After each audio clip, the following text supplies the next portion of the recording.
October 25th, 1944.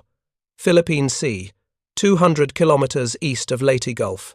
Lieutenant Seki Yukio pressed his eye against the rubber cushion of his binoculars, scanning the horizon from the cockpit of his Mitsubishi A6M Zero.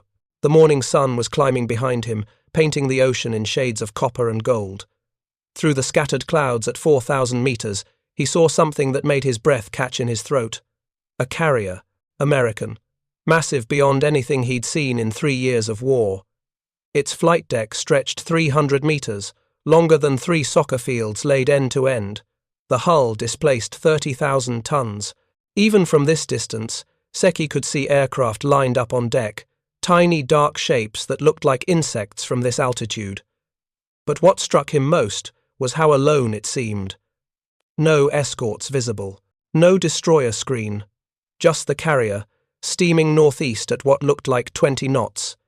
His radio crackled. "Lieutenant Seki, do you confirm target?" The voice belonged to Commander Nakajima Tadashi, leading the strike group of 18 aircraft, 9 Zeros like Seki's and 9 Aichi D3A dive bombers. Seki keyed his transmitter. Confirmed. Single carrier, bearing 045, range 12 kilometers, no visible escorts. Nakajima's response came immediately. "All aircraft, prepare for attack. Zeros will strafe the flight deck. Bombers will target the elevators and island. This is what we trained for. Make every second count." If you're enjoying this deep dive into the story, hit the subscribe button and let us know in the comments from where in the world you are watching from today. Seki checked his instruments one final time. Airspeed, 280 kilometers per hour. Altitude, 4,200 meters. Fuel, 3/4 remaining. Ammunition, 600 rounds of 7.7 mm for the fuselage guns, 120 rounds of 20 mm for the wing cannons. He thought about the briefings they'd received over the past 6 months. American carriers were formidable, yes, but vulnerable. Their flight decks were wooden. A single bomb through the deck could start fires that would consume the entire ship. Get in close, hit hard, get out fast. That was the doctrine. At 09:15 hours, Nakajima gave the order. All aircraft, begin descent. Attack formation. Maintain radio silence until weapons release. Seki pushed the stick forward. The Zero's nose dropped, and the ocean began growing larger in his windscreen. Around him, the other aircraft formed into a loose V formation, each pilot maintaining position through tiny adjustments of throttle and control surfaces. 3,000 meters. The carrier was growing rapidly now. Seki could make out details, the white wake churning behind the stern, the grey paint covering the hull, the black numbers painted near the bow. He squinted, trying to read them. CV-9. That meant this was USS Essex herself, the lead ship of the class. 2,000 meters. Seki noticed something odd. The carrier's flight deck was clearing. Aircraft that had been parked in neat rows were being moved, some toward the bow, others disappearing on elevators into the hangar below. His stomach tightened. "They know we're coming. 1,500 meters. That's when Seki saw them. Small circular platforms, dozens of them, positioned around the carrier's edges like a crown of thorns. Each platform held what looked like 4 barrels grouped together in a square configuration. He'd never seen anything like them in the intelligence photos. The briefings had mentioned 5-inch guns and smaller 40mm Bofors guns, but not like this. Not so many. 1,000 meters. Nakajima's voice crackled over the radio. Urgent now. All aircraft, weapons free. Attack, attack, attack. Seki pushed the throttle to maximum power. The Zero accelerated, the airframe shuddering as speed built past 350 kilometers per hour. He armed his guns, feeling the switches click under his gloved fingers. 500 meters from the carrier's port side, close enough to see individual sailors running on deck. And then the world exploded. The quad 40mm guns opened fire simultaneously. Seki had expected anti-aircraft fire, had flown through it before over Rabaul and Truk, but this was different. This wasn't the slow, methodical firing of heavy guns. This was a curtain, a wall. A storm of tracers, so dense it looked solid, like rain made of fire. Each quad mount held 4 Bofors guns. Each gun fired 120 rounds per minute. 4 guns meant 480 rounds per minute from a single mount. And Seki could see 12 mounts on this side of the carrier alone. 12 times 480. He did the math in his head even as his training took over. 5,760 rounds per minute. 96 bullets every second. Just from one side of the ship, the tracers arced toward him in streams of orange light. Every 5th round was a tracer, which meant for every glowing streak he saw, 4 invisible bullets flew alongside it. The sky between his aircraft and the carrier became a web of fire, a 3-dimensional maze of death with no safe path through it. Seki heard impacts before he felt them. Sharp, metallic bangs, like someone striking the fuselage with a hammer. His instrument panel spider-webbed as a round punched through. Wind screamed through the hole. Another impact, this one in the left wing. He saw fabric tear, saw metal bend. The Zero lurched left. Over the radio, screams. "Lieutenant Tanaka's dead!" I'm hit! Nakajima's voice, trying to maintain order. "Stay in formation. Press the attack." But the formation was gone, shattered in seconds. Seki saw 03 spiral into the ocean, trailing smoke. 05 exploded in mid-air, an orange fireball that bloomed and faded in an instant. Seki was 200 meters from the carrier now, close enough to see the gun crews, to see the brass casings ejecting from the Bofors mounts, raining down onto the deck in glittering cascades. Close enough to see the barrels traversing smoothly, tracking him with mechanical precision. He squeezed the trigger. His 20mm cannons hammered, sending shells toward the flight deck. He saw hits, saw splashes of impact on the wooden planking. But it felt meaningless, like throwing stones at a fortress. More impacts. His engine coughed, oil pressure dropping, coolant temperature rising. The Zero was dying around him, systems failing one by one. He pulled back on the stick, trying to gain altitude, trying to escape the killing zone. But the tracers followed him up, curving through the air like fingers reaching for his soul. At 300 meters altitude, his engine seized. The propeller stopped, frozen in place. Suddenly, the cockpit was quiet except for the wind and the distant hammering of guns. Seki looked down at the carrier, still spitting fire at the remaining aircraft. He could see more gun mounts now, not just on the sides but on the stern, the bow, covering every angle of approach. His Zero was gliding now, a dead leaf falling toward the ocean. He had maybe 30 seconds before impact. Below him, the water was full of debris, aircraft parts, burning fuel slicks, and bodies. His fellow pilots, men he'd trained with, eaten with, laughed with. Men who, like him, had believed they were attacking a vulnerable target. They'd been wrong. So terribly wrong. The Philippine Sea rushed up to meet him. Seki's last thought before impact was a question that had no answer. How do you fight a ship that fires 6,000 bullets per minute? The Zero hit the water at 140 kilometers per hour. Lieutenant Seki Yukio died on contact. He was 23 years old. He'd been married for 8 months. His wife, Keiko, was 4 months pregnant with their first child, a daughter he would never meet. On the deck of USS Essex, Gunner's mate Second-Class Robert Sullivan released his grip on the Bofors mount's control handles. His arms were shaking from the sustained vibration of firing. The quad mount had gone through 400 rounds in less than 2 minutes. The barrels were hot enough that he could feel the heat radiating through his asbestos gloves. Around him, the other gun crews were cheering. "Splashed 3! Got 2 more!" But Sullivan wasn't cheering. He was staring at the ocean, at the oil slicks and debris that marked where 18 Japanese aircraft had been. 18 aircraft, 18 pilots, now scattered across 2 square kilometers of ocean like broken toys. His loader, Seaman Tommy Chen, slapped his shoulder. "We got them all, Sully. Every single one." Sullivan nodded slowly. "Yeah," he said quietly. "We got them all." But he was thinking about something else. This was the first time Essex had faced a coordinated air attack. 18 aircraft. And not one had gotten through. Not one bomb had hit. The Bofors mounts, 12 per side, 24 total, had created a defensive bubble that nothing could penetrate. He looked down at his gun. The quad 40mm Bofors. Swedish design, American production.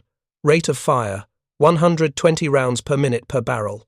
4 barrels, 480 rounds per minute per mount. 24 mounts, 11,520 rounds per minute total. Nearly 200 bullets every second. The Japanese had nothing like it. Their carriers relied on 25mm guns, single barrels, slow firing, manually aimed, and there were never enough of them. Sullivan had seen the intelligence reports. A Japanese carrier might have 20 anti-aircraft guns total. Essex had over 100. Chief Petty Officer Marcus Johnson climbed up to the gun platform, his clipboard already out. Ammunition? Expenditure? Sullivan checked the counter. 412 rounds, Chief. Johnson wrote it down. Barrel temperature? Still in the green. Should be ready for action in 5 minutes. Good. Johnson's expression was unreadable. Captain wants a full report. Looks like the Japs tried a conventional strike. Poor bastards didn't know what they were flying into. Sullivan looked back at the ocean. The oil slicks were spreading, turning the blue water into rainbow patterns. Somewhere out there, Lieutenant Seki's body was sinking toward the bottom, still strapped into his broken aircraft. He'd been brave, that pilot. They'd all been brave. They'd pressed their attack even as the Bofors fire shredded their formation. But bravery meant nothing against mathematics, and the mathematics of the Bofors were simple and brutal. Night fell over the Philippine Sea. USS Essex steamed northeast, her course unchanged, her speed undiminished. Below decks, the crew ate dinner: turkey, mashed potatoes, green beans, apple pie. The same meal they'd have eaten on a quiet day, because for Essex, this had been a quiet day. 18 aircraft destroyed, 0 damage sustained. In the wardroom, the officers reviewed the action. Commander Price, the ship's gunnery officer, stood at a chalkboard, drawing diagrams. The attack came from bearing 270, altitude 4,000 meters. Our air search radar picked them up at 40 kilometers. We had 12 minutes to prepare. The Bofors crews were in position when the aircraft entered range. He drew a circle around a carrier silhouette. Effective range of the 40mm Bofors is 2,500 meters, but practical engagement range, where we achieve high hit probability, is 1,000 meters. That gives us approximately 20 seconds of firing time per target at approach speed. A lieutenant raised his hand. 20 seconds doesn't sound like much. Price smiled grimly. At 480 rounds per minute per mount, 20 seconds is 160 rounds. From one gun, multiply by 12 mounts on the engaged side, that's 1,900 for 20 rounds in 20 seconds. The room fell silent. Price continued. The Japanese Zeros that attacked us today carried no armor. Their fuel tanks were unprotected. One 40mm hit could cripple them, 2 could kill them. We were putting nearly 2,000 rounds into a kill zone 1 kilometer wide. The average Zero is 4 meters wide. In a cloud of 2,000 bullets, the probability of multiple hits approaches certainty. Another officer spoke up. So what you're saying is they were dead before they started their attack run? Price nodded slowly. Statistically speaking, yes. The moment they came within range, the math took over. This isn't war the way our fathers fought it. This is industrial warfare. Victory goes to whoever can put the most metal in the air in the shortest time. On October 26, 1944, at 0800 hours, a message arrived at Mabalacat Airfield. Strike Group 17, no survivors, carrier undamaged. Commander Nakajima read the message 3 times. His hands were steady, but his face had gone pale. No survivors meant his entire squadron, 18 aircraft, 18 pilots, gone. And the carrier had sailed away without a scratch. He walked to the operations tent and pulled out the intelligence files on the Essex-Class. The photos showed the distinctive profile, but they didn't show the guns clearly. Just vague circles along the deck edges, marked AAA. The analysts had counted them, estimated 20 to 30 light guns per ship. That estimate, Nakajima realized with growing horror, was catastrophically wrong. He sat down heavily and began writing his report, but halfway through, he stopped. What could he write? That American carriers were invulnerable? That conventional attacks were suicide? That Japan had no answer to this new weapon? All true, all useless. Because the war would continue, more pilots would be sent, more aircraft would be lost, more young men like Lieutenant Seki would fly into that wall of fire, believing their courage mattered. Outside, the next squadron was forming up for afternoon patrol. Fresh pilots, newly trained, eager to prove themselves. Nakajima watched them through the tent flap. They looked so young, so confident. None of them knew yet what 12 quad Bofors mounts could do. He finished his report with a single recommendation. Conventional attacks on Essex-Class carriers not tractable with current resources. Recommend development of alternative tactics. He didn't mention what those alternative tactics might be. Everyone knew. The kamikazes were coming. Because when you're losing a war of mathematics, suicide becomes the only equation that makes sense. November 1st, 1944.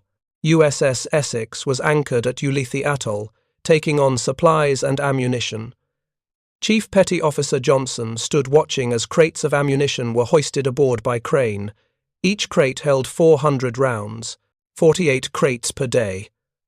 19,200 rounds, just to replenish what they'd used in that 1-2-minute engagement.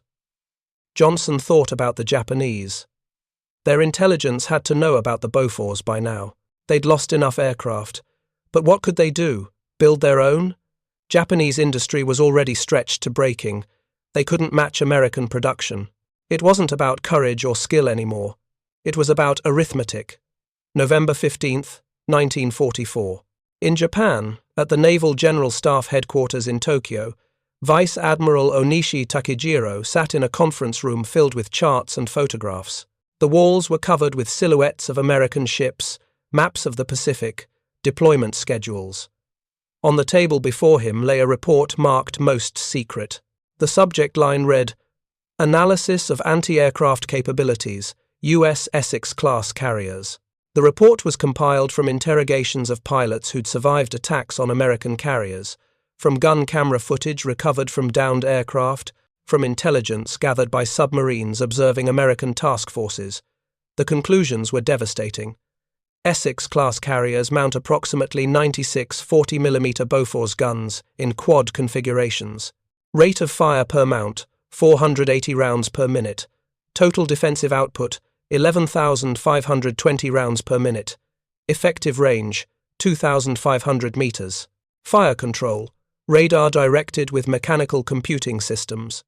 The report continued with tactical analysis. Conventional dive bombing attacks suffer 90% attrition rates before weapon release. Torpedo attacks suffer 95% losses.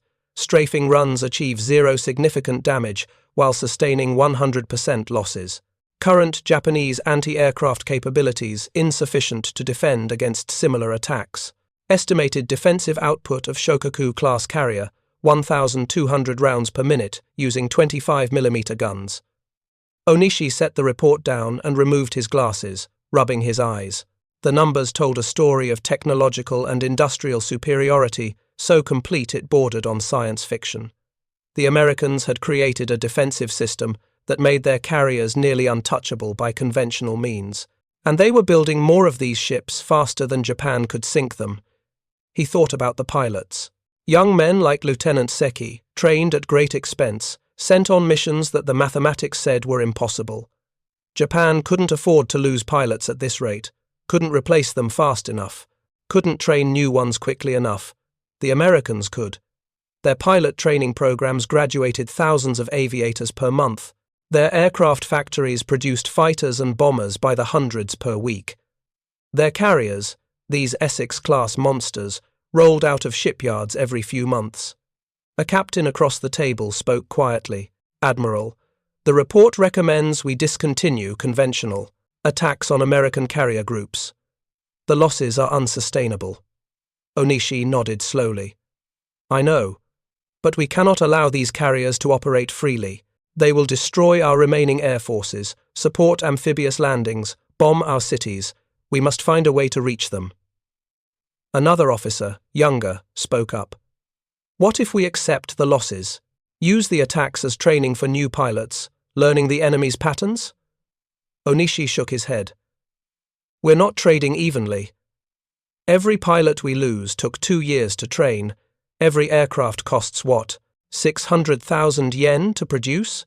The Americans lose nothing. 0. They shoot down our entire strike groups without taking a single hit. The room fell silent. Everyone understood what Onishi was circling around.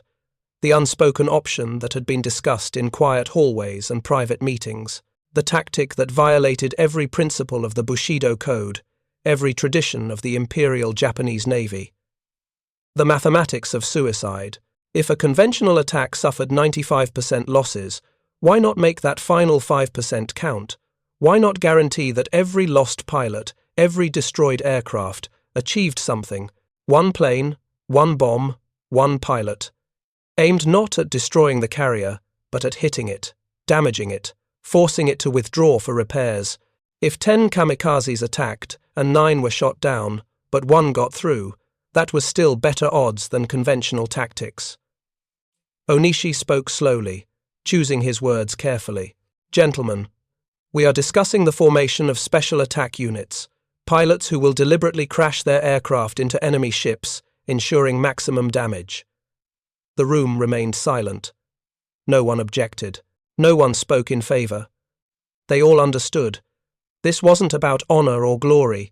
This was about mathematics. Cold, brutal arithmetic.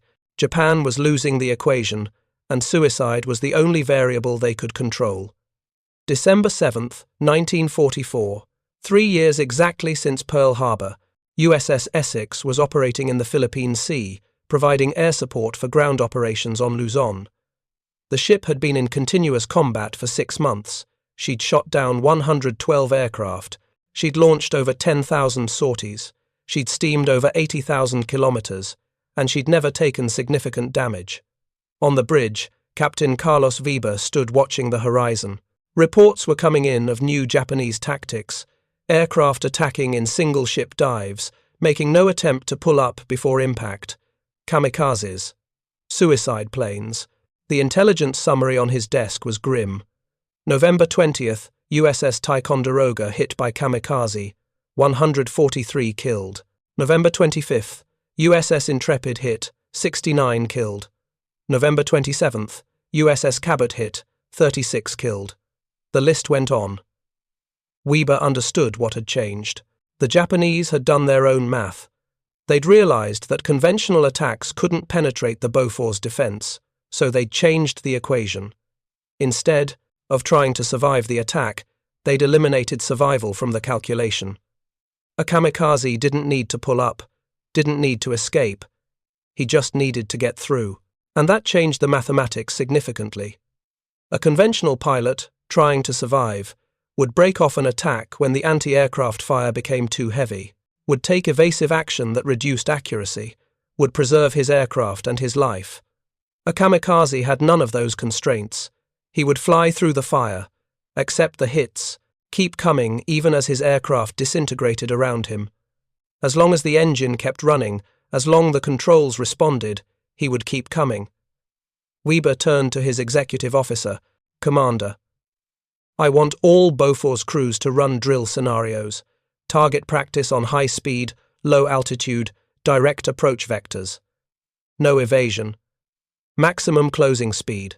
We need to learn how to kill these bastards before they reach us. The XO nodded. Aye, sir. But if they're willing to die, Captain. Then we make sure they die before impact. The Bofors can throw 11,000 rounds per minute. That's still 11,000 chances to kill them. We just need to be faster, more accurate, more ruthless. Because they're gambling that their determination will beat our firepower. And I'll be damned if we let that gamble pay off. Over the next 2 months, USS Essex faced 7 kamikaze attacks. The tactics were exactly as intelligence had warned. Single aircraft, diving from medium altitude, no evasion, maximum speed, aiming for the flight deck. If you find this story engaging, please take a moment to subscribe and enable notifications. It helps us continue producing in-depth content like this. December 13th. The first attack came on December 13th. A Zero appeared through low clouds at 800 meters, diving at a 45-degree angle, engines screaming at full power. The Bofors mounts tracked it immediately. 12 quad mounts on the engaged side opened fire simultaneously. Gunner's mate Sullivan, still at his station 6 weeks after the October attack, gripped the controls and fired. The tracers reached out like fingers, converging on the diving aircraft. He could see hits, see pieces flying off the Zero, see smoke trailing from the engine, but it kept coming. 500 meters. The pilot made no attempt to evade. No jinking, no rolling, just a straight dive aimed at the center of the flight deck. Sullivan adjusted his aim, leading the target, pouring rounds into the approaching aircraft. 300 meters. More hits. The Zero's canopy shattered, one wing began to fold, but the engine screamed on, pushing the damaged airframe forward through sheer momentum. 200 meters. Still coming. Sullivan could see the pilot now, a dark shape in the cockpit, hunched over the controls. The aircraft was trailing smoke and flame, pieces falling away with each hit, but it wasn't stopping. 100 meters. Sullivan kept firing, his hands locked on the controls, his mind empty of everything except the need to keep shooting. The ammunition counter spun down. 400 rounds, 410, 420. The Zero was 50 meters away when it exploded. Not from a direct hit on the fuel tank, but from accumulated damage. The airframe simply came apart under stress, shedding wings and tail, the engine tumbling free. The wreckage hit the water 20 meters short of the ship. Debris rained across the flight deck, but no fire, no casualties, no damage. Sullivan released the triggers. His hands were shaking again. That was too close. Chief Johnson appeared beside him. "You got him?" Sullivan nodded, but his voice was hollow. "He kept coming, Chief. I must have hit him 50 times, and he kept coming." Johnson's face was grim. "That's the new war, Sullivan. They're not trying to survive anymore. They're trying to die, and that makes them more dangerous than anything we've faced." Over the following weeks, Essex's gun crews adapted. They learned to fire earlier, to put more rounds into the target sooner. They learned to aim for the engine, the most critical component. They learned to keep firing even after the aircraft seemed dead, because a dead aircraft still had momentum, still had a bomb load, still had a pilot steering it toward impact. By February of 1945, Essex's defensive tactics had evolved into a brutal calculus. Every approaching aircraft was assumed hostile. The Bofors mounts fired in overlapping patterns, creating zones of fire so dense that nothing could pass through undamaged. The result was a kill rate that remained above 90%. Out of 23 kamikaze attacks on Essex between December of 1944 and March of 1945, 21 were destroyed before impact. 2 hit the ship. 1 bounced off the armoured flight deck. 1 penetrated the deck and killed 15 sailors. 15 deaths, against 150 destroyed aircraft. The mathematics still favoured Essex. March 19, 1945, Kyushu, Japan. At Chiran Air Base, Lieutenant Yamamoto Hideo stood beside his Mitsubishi Zero, running his hand along the fuselage. The aircraft had been modified for its final mission. Extra fuel tanks in the wings, extending range. A 250-kilogram bomb mounted beneath the fuselage. No radio, no landing gear. Weight saved was range gained. Yamamoto was 21 years old. He'd been flying for 18 months. Tomorrow, he would die. He knew this with absolute certainty. There was no pretense, no hope of survival. His orders were explicit. Locate American carrier group. Select largest carrier. Dive into flight deck. Maximum speed. No evasion. No hesitation. His commander had shown him the intelligence photographs of USS Essex. The long flight deck, the island superstructure, the rows of Bofors mounts circling the ship like a crown of thorns. You will not reach the ship easily, the commander had said. Their defenses are formidable, but if you maintain your dive, if you keep your speed above 500 kilometers per hour, you can reach them before their guns tear your aircraft apart. Can, Yamamoto thought. Not will. Can. The difference between possibility and probability. The mathematics of hope versus the reality of metal. He thought about Lieutenant Seki, the pilot who'd attacked Essex back in October. Yamamoto had read the report. 18 aircraft, 0 survivors, 0 damage to target. Conventional tactics, the report concluded, were obsolete. But kamikaze tactics offered a different equation. Yes, the aircraft would be destroyed. Yes, the pilot would die. But if you aimed your entire aircraft at the target, if you treated yourself as a guided bomb, you could achieve what conventional bombing couldn't, guaranteed contact. Yamamoto walked back to the barracks. Other pilots were writing final letters to their families. Some were drinking sake, quiet and contemplative. Some were sleeping, or trying to. Yamamoto sat at a small desk and pulled out paper and ink. He wrote slowly, carefully. To my honored parents, by the time you read this, I will have completed my final duty. I hope I have brought honor to our family. Please know that I go willingly, without regret. The Emperor requires this service, and I am proud to provide it. He paused, pen hovering over the paper. What else could he say? That he was terrified? That he didn't want to die? That he knew his death would accomplish almost nothing in the larger war? That American carriers would keep coming? Keep fighting? Keep winning? He couldn't write those things, couldn't admit them, even to himself. So he wrote what was expected. I will strike the enemy with all my strength. I will not falter. I will bring glory to Japan with my final act. He signed the letter, sealed it, and placed it with the others in the collection box. Tomorrow morning, these letters would be sent, and tomorrow afternoon, he would be dead. His aircraft and body scattered across the Pacific, one more statistic in a war of mathematics. March 20th, 1945. Lieutenant Yamamoto's Zero lifted off from Chiran Air Base, part of a 15-plane kamikaze squadron.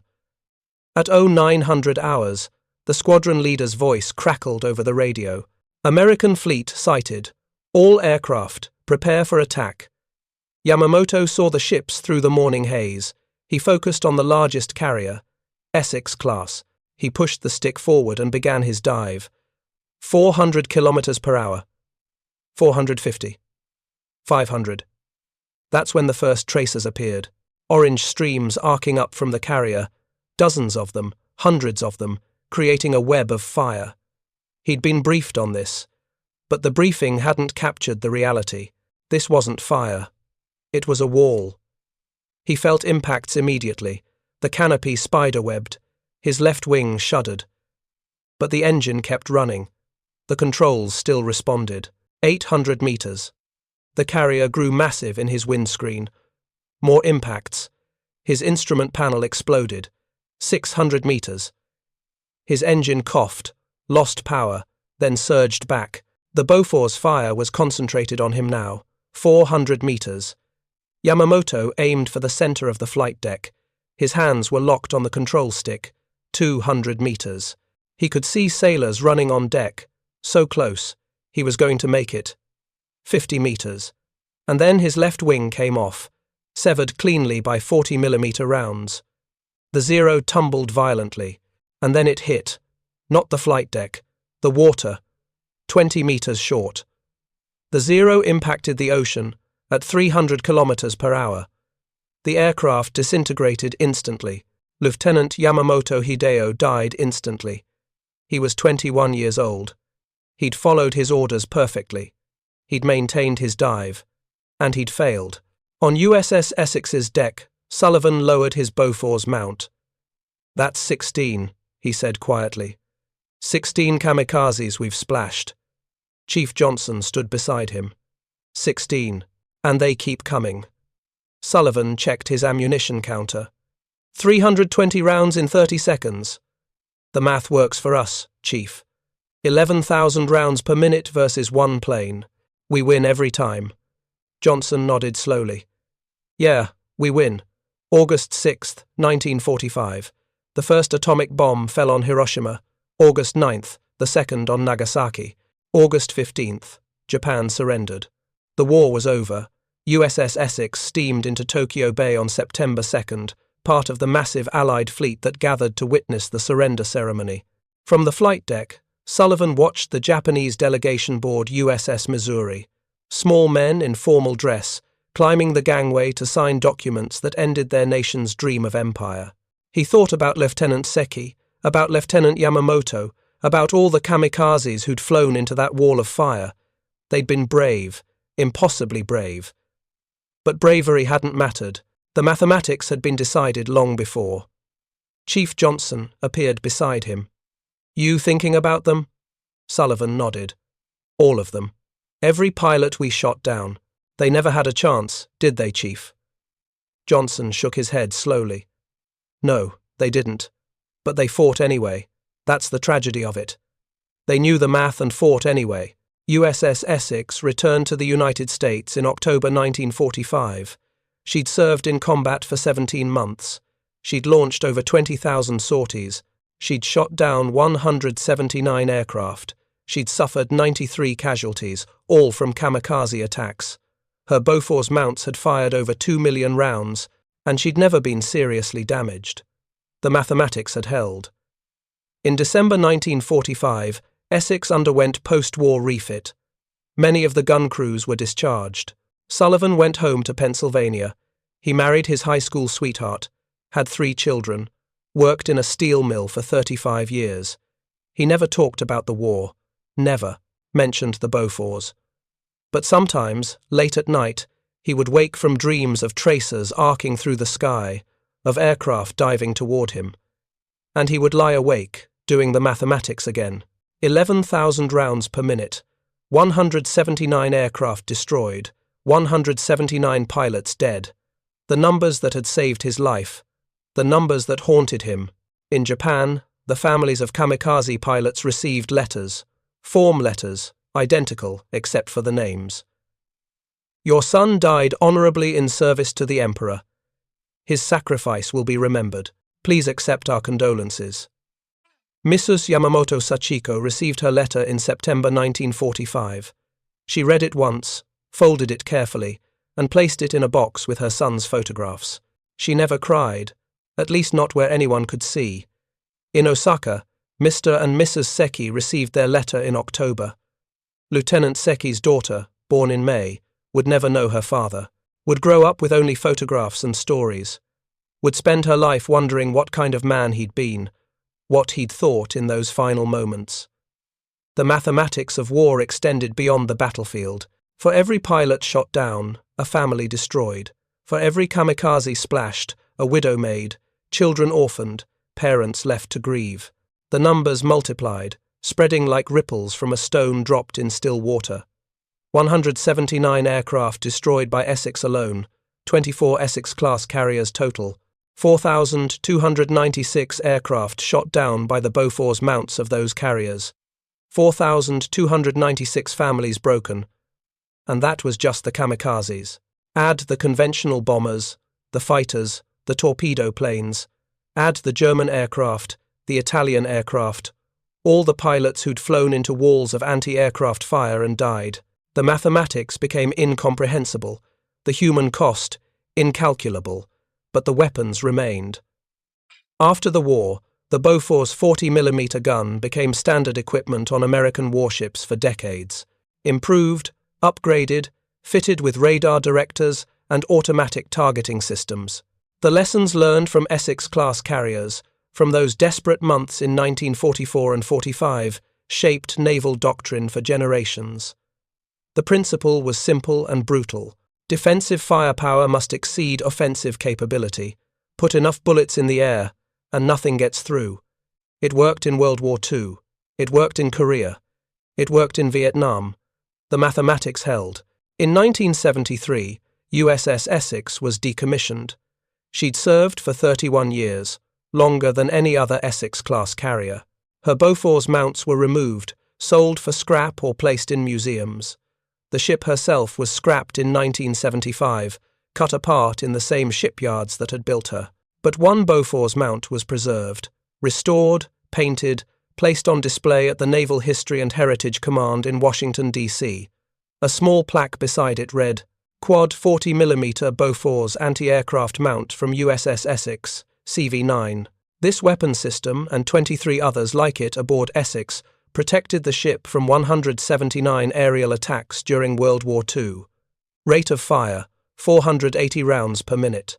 Combined defensive capability, 11,520 rounds per minute. No visitor reads that plaque and thinks about Lieutenant Seki or Lieutenant Yamamoto. No one calculates the human cost of those 11,000 rounds. They see the gun, the impressive mechanism, the achievement of engineering. They don't see the faces in the cockpits, the letters home, the families waiting for men who would never return. But Gunner's mate Sullivan, before he died in 1988, visited that museum, stood in front of that Bofors mount, placed his hand on the barrel, cold and silent after decades. He stood there for 20 minutes, not speaking, not moving, just remembering the sound of the guns firing, the smell of cordite and hot metal, the vibration in his hands, the tracers arcing through the sky, the aircraft falling into the sea, the mathematics that had saved his life and taken so many others. When he finally walked away, his daughter asked him what he'd been thinking. He didn't answer for a long time. Then he said quietly, "I was thinking that we built a perfect machine for killing brave men, and we were very, very good at using it." The Bofors mount sits in the museum still, a monument to engineering excellence and industrial capacity. Polished metal, precisely machined parts, a weapon system that worked exactly as designed. The mathematics were flawless, the execution perfect. The human cost? That's written elsewhere, in letters never sent. In children who grew up without fathers. In nights when old men wake from dreams of young faces visible through aircraft canopies for just a second before impact. In the question that has no comfortable answer. What does it mean to win when victory is measured in bullets per minute? When the equation of war becomes so mechanized, so industrial, that courage and skill matter less than production capacity and ammunition supply. When 11,000 rounds per minute can defeat any amount of determination, Lieutenant Seki flew into that equation on October 25, 1944, believing his training and courage would be enough.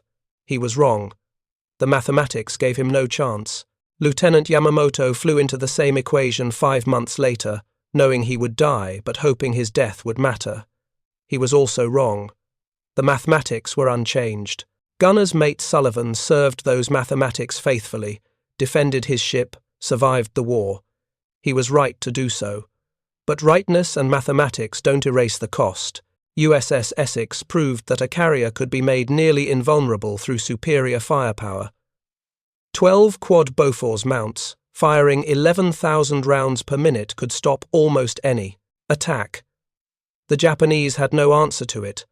No tactic that worked. No weapon that could overcome it.